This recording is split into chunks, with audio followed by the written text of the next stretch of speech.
It was a remarkable split screen that President Trump says he found time to watch while they're in Vietnam. And what he heard, his former lawyer and fixer speaking directly to him and painting a brutal picture of life inside the Trump orbit, calling the president a racist, a con man, and a cheat, and he implicated him in possible crimes. Our senior congressional correspondent Mary Bruce was right there for it all. And Mary, the president is now firing back at Cohen, but he also praised him for one thing, for saying there was no collusion with Russia.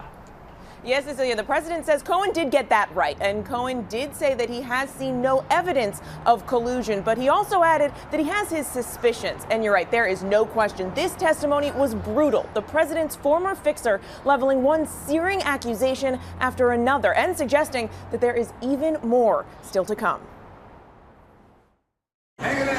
Overnight, Michael Cohen cheered on at his hotel after his blistering takedown of the president. While half a world away in Vietnam, Trump was watching too. Our John Carl pressing the president. He called you a liar, a con man, a racist.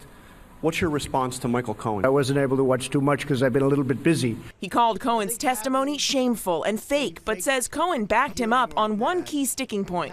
He didn't lie about one thing. He said no collusion with the Russian hoax. And I said, I wonder why he didn't just lie about that, too, like he did about everything else. In 7 hours of testimony, Cohen, who was once trusted to keep the president's secrets, pulled back the curtain. He is a racist. He is a con man.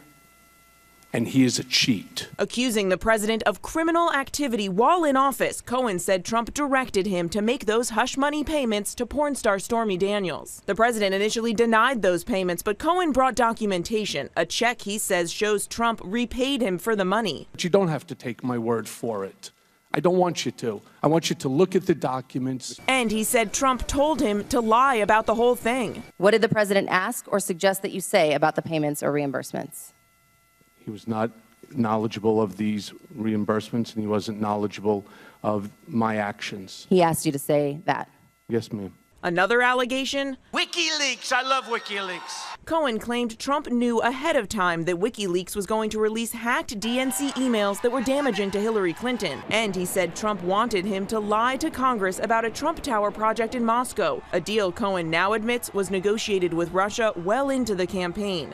Cohen says it was all typical in the world of Donald Trump. How many times did Mr. Trump ask you to threaten an individual or entity on his behalf? Quite a few times. 50 times? More. 100 times? More. 200 times? More. 500 times? Probably. Republicans came out swinging against Cohen, who's pleaded guilty to lying to Congress before. Michael Cohen, fraudster, a cheat, convicted felon, and in 2 months a federal inmate. Liar, liar, pants on fire.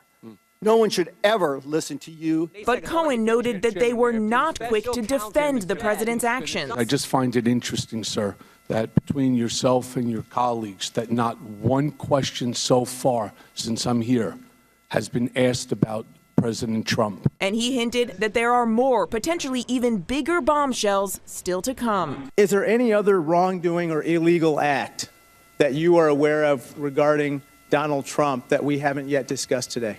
Yes, and again, those are part of the investigation that's currently being looked at by the Southern District of New York. And Cohen will be back here on the Hill again this morning, this time testifying behind closed doors with the House Intelligence Committee. And that chairman says they are going to question him on a range of things, digging deep into these various allegations and questioning him about the possibility of collusion with Russia. George. Okay, Mary Bruce, thanks very much. Speaking of our legal team now, senior justice correspondent Pierre Thomas, our chief legal analyst Dan Abrams. And Pierre, let me begin with you. Mary ended with really, in some ways, was the biggest news of the hearing yesterday, that notion that Michael Cohen is still cooperating with the Southern District of New York. They're still hard at work. George, good morning. Cohen said that since he's been sentenced to prison, he's been in, quote, constant communication with federal prosecutors in New York. Cohen said that prosecutors had questions regarding whether Trump or a surrogate contacted him after the FBI raided his properties, and there are possibly other questions surrounding Trump's inauguration and the Trump organization. One person who may be key in answering some of these questions, his chief financial officer, Alan Weiselberg, who has been a cooperating witness. Cohen raised his name repeatedly yesterday as someone who could provide those answers, George. And he raised other Trump organization executives as well. And Dan, in some ways, this has to be the biggest concern for the Trump team, reaching into the Trump organization by prosecutors. Absolutely, and it's which prosecutors that are doing it as well. I mean, if this was the special counsel, some people would be saying, well, you know, they're going to be done pretty soon. They've got a limited mandate. The Southern District of New York isn't going anywhere, and they don't have a limited mandate. So if they're looking into this sort of issue with the cooperation of Michael Cohen, that is definitely something the president needs to be worried about. Also yesterday, though, Michael Cohen had some supportive statements for President Trump, which in some ways bolstered his credibility, but also helped the president. Right, as a legal matter. For example, saying that he didn't know of any collusion with the Russians, said he maybe suspected it, but didn't know of any. On the campaign finance issue, he said that one of the reasons the president was concerned about the check that was being written to Stormy Daniels was he didn't want Melania to find out.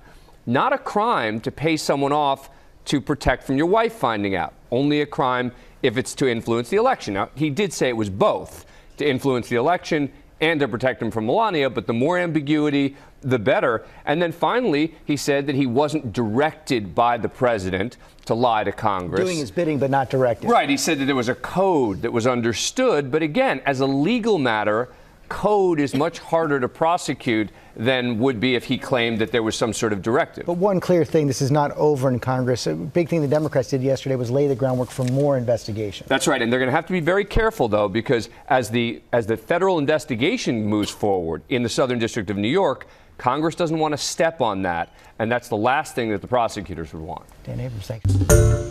Hi, everyone. George Stephanopoulos here. Thanks for checking out the ABC News YouTube channel. If you'd like to get more videos, show highlights, and watch live event coverage, click on the right over here to subscribe to our channel. And don't forget to download the ABC News app for breaking news alerts. Thanks for watching.